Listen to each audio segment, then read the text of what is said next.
chauffard a commencé de résonner avant même que le monde n'existe. Il était déjà là-haut, ce chauffard. Et nous allons comprendre qu'est-ce que ce chauffard. Vous imaginez un peu la grandeur du texte. Shabbaton, en vert. Nous le soulignons maintenant en vert.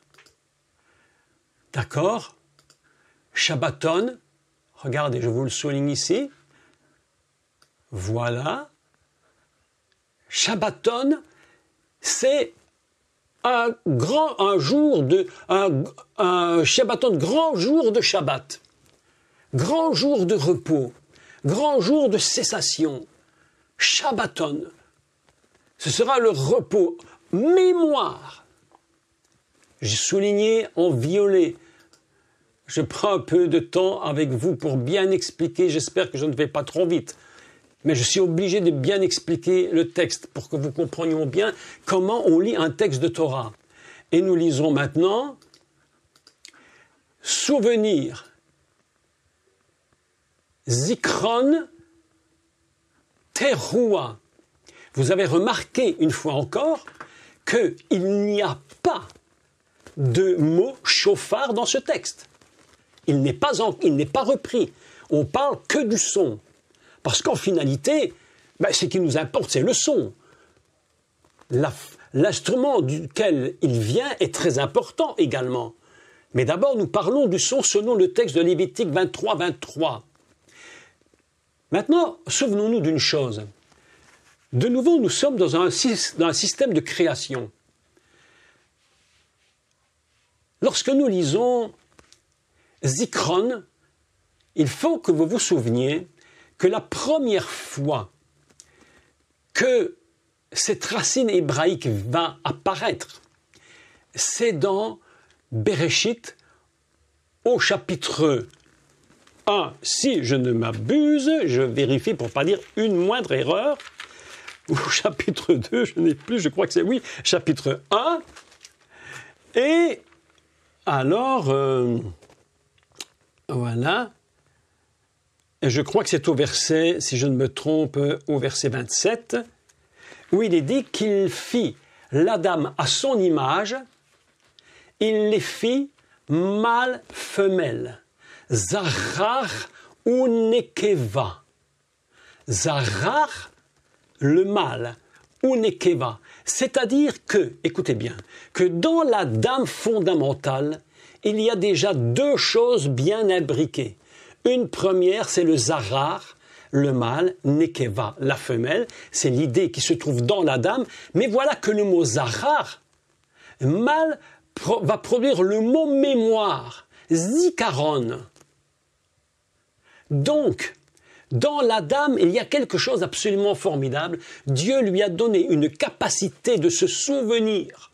D'ailleurs, vous vous rappelez qu'à chaque fois que Dieu va parler au peuple d'Israël, il va lui dire « Souviens-toi du jour où je t'ai fait sortir d'Égypte. Rappelle à tes enfants, à tes petits, à tes arrière-petits, de génération en génération, le souvenir que c'est moi qui vous ai libérés de l'Égypte. » Ainsi, nous avons ici l'expression « Zikron teroua », l'homme est capable de se souvenir. Écoutez bien, c'est absolument génial, c'est fabuleux. Capable de se souvenir du premier son du chauffard lorsque Dieu créa son monde. Mais comment est-ce possible? Mes amis, il y a quelque chose dans l'homme qui l'empêche je vais dire, ou plutôt, je vais le dire autrement, quelque chose en lui qui le pousse constamment vers Dieu. Même s'il dit qu'il est totalement incrédule, qu'il ne croit en rien, la Bible nous dit qu'il a mis dans le cœur de l'homme la pensée. C'est à venir, cette pensée produit le souvenir. De quoi? De l'éternité, c'est-à-dire de là-haut où l'homme a été conçu fondamentalement. C'est pourquoi cette petite fête de 3 versets contient en elle tous les secrets du commencement de l'univers. C'est véritablement l'anniversaire de la création du monde. C'est véritablement ça. 3 petits versets. 3 seuls petits versets. Il parla, Dieu dit, il parla aux enfants d'Israël et tu leur diras, le 7e mois, jour 1, mes amis, ça c'est quelque chose. Tu leur diras de se souvenir, ils en sont capables, du son du chauffard, qui était en finalité le son de la création de l'humanité, et du monde entier, et de l'univers tout entier. Vous imaginez que ce petit verset absolument extraordinaire, un petit texte absolument extraordinaire. Il continue en disant « Toutes ces fêtes sont sur un même et unique principe » et je pense que mardi prochain, j'aurai l'opportunité de vous décoder chaque fête selon les codes qui la contiennent. Et vous allez voir qu'entre eux, écoutez, c'est extraordinaire, extraordinaire. J'ai refait des calculs et j'ai constaté qu'entre Yom Teruah et la fête des tabernacles, la dernière des fêtes, entre les deux, de l'un à l'autre, se trouve un code, 10 et 5, qui nous forment 15. Et voilà que la première fête de Pessah commence le 15 Nissan. Nous constatons à travers tous ces codes absolument incroyables que tout fonctionne dans une unité absolument indivisible. C'est absolument extraordinaire. Tout fonctionne de façon indivisible. Et il dit donc, dans chaque fête, et maintenant nous sommes dans la fête de Yom Teruah, le son du chauffard, il dit donc, ce sera pour vous une sainte convocation. J'ai donc écrit ici, de nouveau, je vais vous le marquer, voilà, ici vous voyez une sainte convocation, vous voyez sur l'écran mon petit crayon qui le marque. Et qu'est-ce que nous constatons? C'est que le mot convocation se dit mikra. Mikra. J'ai fait volontairement ce texte en rouge pour que vous lisiez la racine de ce mot, qui est kara. Est-ce que vous me suivez tous bien? Ça va? Jusque-là, vous me suivez? C'est pas trop compliqué, mais c'est très important. J'explique. Et c'est un peu, par écran interposé, c'est un peu compliqué. Mais j'espère que vous pouvez me suivre. Kara, mikra, kara signifie appeler, crier. Crier. Vaikra Elohim, il a appelé Elohim, il a crié le nom. Vaikra, il a donné le nom. C'est ainsi qu'on nous trouvons dans la Torah, au premier, dans le chapitre 1. Je vais le trouver. Je vais essayer de le trouver rapidement.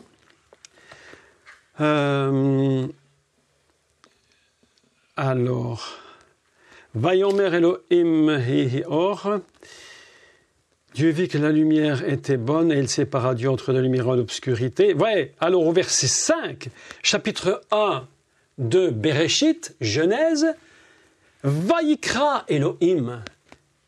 Vaikra Elohim laor yom. Il a crié au jour. Il a crié littéralement, il a appelé, il a crié au jour. Vous savez, lorsque Dieu crée son monde, c'est un cri gigantesque dans l'univers. Cri absolument inimaginable, qui dépasse tout ce qu'on peut imaginer. Le plus grand cri, la plus grande bombe atomique ne fait pas le quart du milliardième du cri que Dieu a poussé dans l'univers lorsqu'il a crié « Lumière soit » et il appela ce nom « Jour »,« Yom Vaikra ». Nous avons cette même racine ici dans le texte, cette même racine quand il dit que c'est une sainte convocation. Une convocation, c'est un cri divin. Lorsque Dieu t'appelle, il crie, il t'appelle en criant. Il t'appelle par ton nom, c'est moi qui t'appelle par ton nom, je crie ton nom. Alors, comment décoder Mikra d'abord?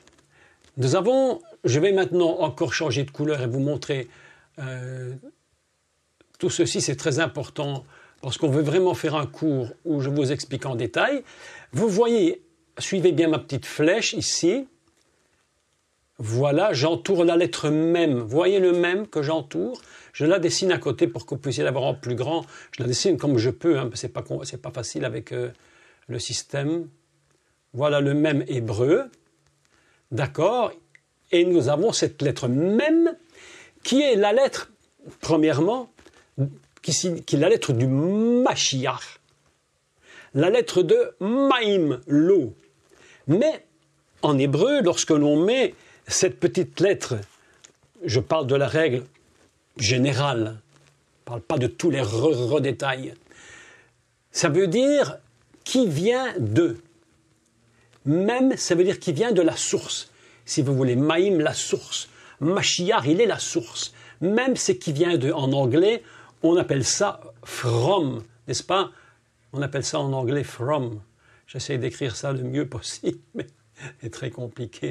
From veut dire en anglais qui vient de. Eh bien, le même c'est qui vient de. Qu'est-ce qu'une sainte, qu'est-ce qu'une convocation divine? Une convocation divine, c'est pas simplement je t'appelle, tu viens si tu veux, tu viens pas si tu veux pas. Une convocation divine, c'est quelque chose qui vient du cri divin. Ça vient d'un cri divin. C'est un cri d'éternité. Lorsqu'il nous appelle à rentrer dans sa fête, c'est un cri éternel. Cri d'éternité. Ce sera pour vous une sainte convocation. D'accord? Vous me suivez bien à ce niveau-là, c'est très important de comprendre ce secret. Donc, une sainte convocation, c'est pas n'importe quoi. C'est pas simplement dire, tiens, j'entends quelqu'un qui m'appelle et puis je vais y aller et puis je ferai ce qui me plaît. Il va préciser, ainsi que dans toutes les fêtes, pour bien vous rappeler que c'est une seule et même chose indivisible, toutes les fêtes font partie d'un même cri divin qui te dit, viens, je t'appelle, par ton nom, ou je te nomme un nom, puisque la première fois que le mot, que la racine karin apparaît, c'est pour donner un nom. Quand Dieu t'appelle, il te nomme un nom et il te donne un nom. Lorsque tu viens à la fête de Yom Teruah, Dieu te dit, tu viens, mais je te donne un nom. Vaikra, Vaikra, Mikra, Kodesh. Un cri, qu'est-ce que c'est que Kodesh? Kodesh, c'est saint. Quelque chose qui est saint. Mais qu'est-ce que c'est être saint dans la pensée biblique? Ben, c'est quelque chose qui est à part. Quand on dit le Saint-Esprit, on ne parle pas seulement d'un esprit normal. Comme vous savez, on a l'habitude, je ne sais pas si vous avez remarqué, si vous êtes un peu comme moi, si vous avez remarqué qu'on parle du Saint-Esprit, on en parle comme si on parlait, je ne sais pas moi, de n'importe quoi, on ouvre la porte, on ferme la porte. Non, le Saint-Esprit, c'est une définition particulière.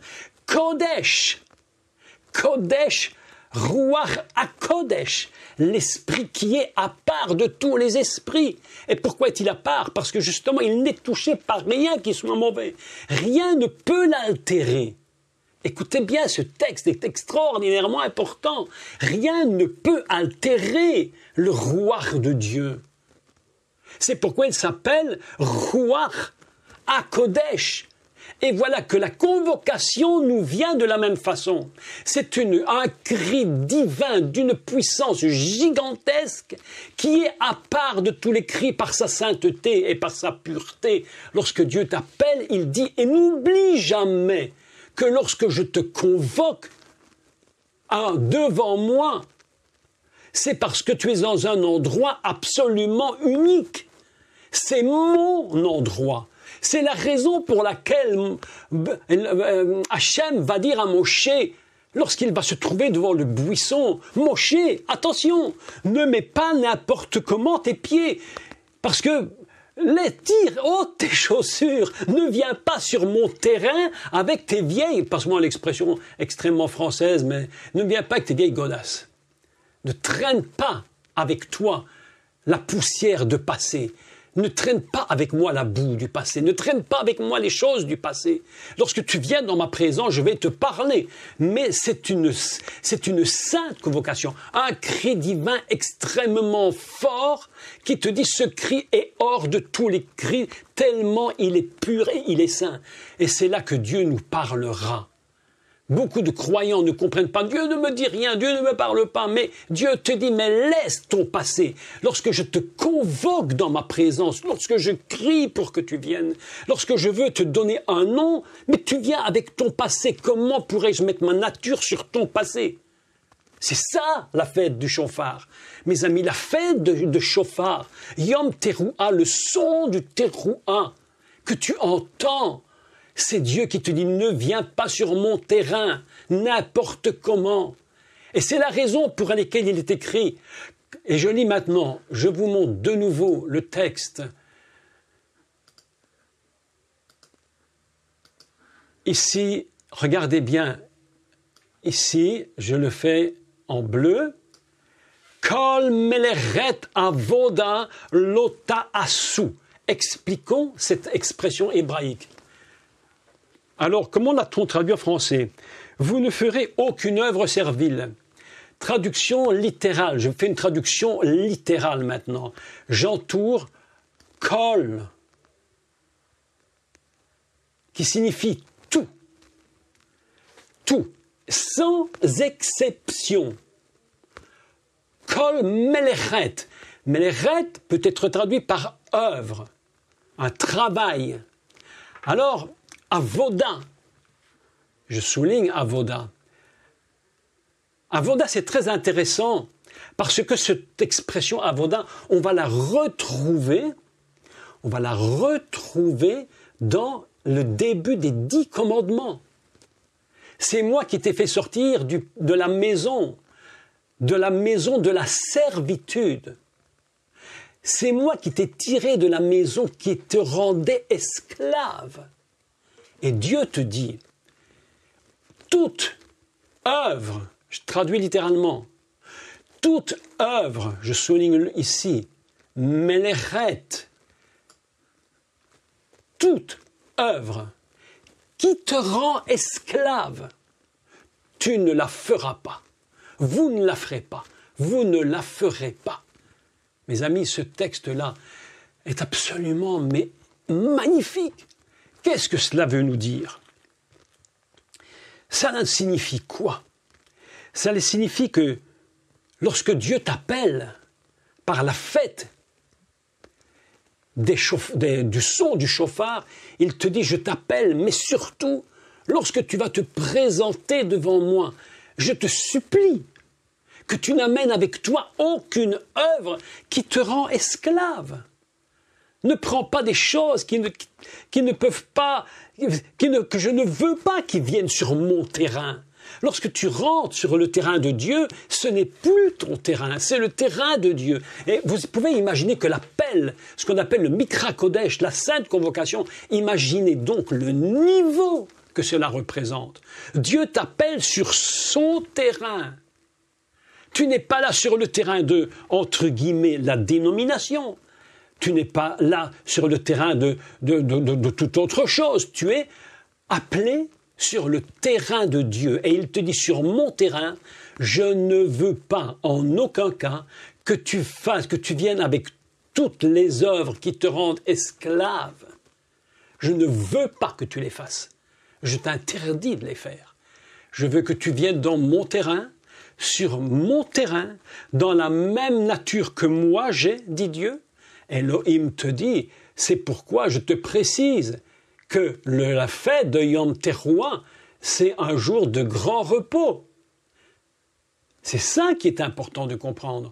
Un jour de grand repos. Tu rentres ainsi dans le repos de Dieu.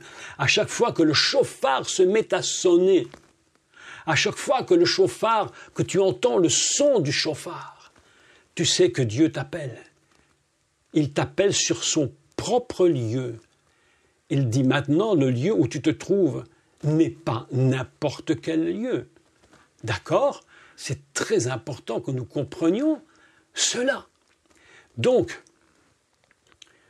Vous imaginez un peu la puissance de ce texte. 3 versets qui sont en train de nous dire, en réalité, vous êtes complètement revenus dans le principe de la création de l'univers, là où moi-même, l'Éternel, je contrôle tout. Et mes amis, écoutez bien, aujourd'hui, il est déjà 53. Il nous reste juste quelques minutes, je n'aurai pas le temps de tout terminer. Mais mardi soir, je vais vous expliquer le mystère du chauffard. Le mystère du chauffard, parce que jusqu'à présent, on n'a toujours pas parlé de lui. On n'a fait qu'une introduction à ce que représente cette fête et au son qu'il produit. Mais le son qu'il produit ne peut être produit que par un instrument extrêmement particulier, qui a des sens extrêmement particuliers, avec une puissance incroyable. Dieu parle. Beaucoup de gens disent, mais je n'entends pas Dieu me parler. Mais tu n'entends pas Dieu te parler parce que tu viens sur le terrain de Dieu avec tes propres paroles, avec tes propres idées, avec tes propres œuvres. C'est pourquoi Dieu te dit, arrête, arrête, arrête. Laisse-moi faire mon œuvre moi-même. Je t'invite. Vous savez, ça me rappelle un texte. Et je vais clôturer pour aujourd'hui un texte absolument, mais extraordinaire. C'est le Seigneur lui-même qui parle, le Mashiach par Yeshua. Il convoque les gens à la noce et leur dit « venez à la noce ». Mais ne venez pas avec n'importe quel vêtement. Vous connaissez le texte. Il dit « venez parce que tout est prêt ». Tout est prêt. Je ne te demande pas de venir avec tes casseroles pour faire la popote. Tout est déjà prêt. Je ne te demande pas de venir avec ton four micro-ondes pour réchauffer le poulet. Tout est prêt. Tout est prêt. Viens sur mon terrain. Je ne te demande qu'une chose, dit Dieu. Assieds-toi à ma table et ensemble on va partager. On va partager le repas des noces. On va vivre un moment absolument extraordinaire. Je ne te demande de ne rien faire. Oh mes amis, écoutez-moi, écoutez-moi, écoutez-moi. Dieu dit, vous êtes mes invités. Vous êtes mes invités. Ça, c'est magnifique. Moi, quand on m'invite chez quelqu'un, si demain tu m'invites chez toi, je ne vais pas, écoutez, je ne vais pas commencer à cuisiner. Moi, je me mets à table et j'attends que tu me serves. Hein. Qui veut m'inviter? Qui veut m'inviter? Tu n'essayes même pas de faire à manger. Tout est prêt.